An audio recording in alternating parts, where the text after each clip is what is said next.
सक्षम police times news 112 सक्षम जनतेचा आवाज।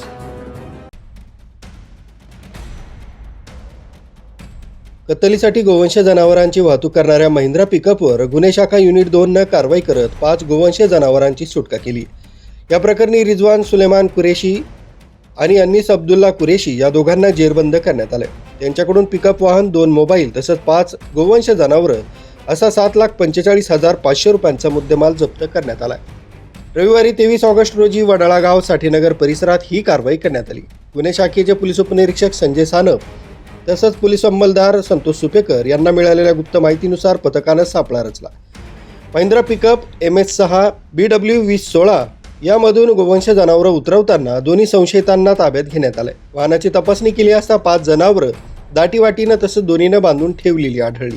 या प्रकरणी संतोष सुपेकर यांच्या फिर्यादीवरून इंदिरानगर पोलीस ठाण्यात संबंधित कायद्यान्वये गुन्हा दाखल करण्यात आला। आरोपींना पुढील कारवाईसाठी पोलिसांच्या ताब्यात देण्यात आले।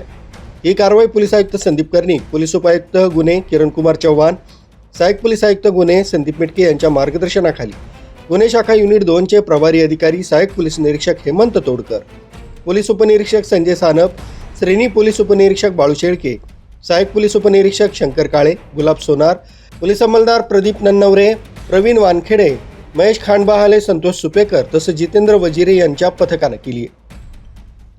न्यूज ब्युरो सक्षम पोलीस टाइम्स न्यूज 112 नाशिक।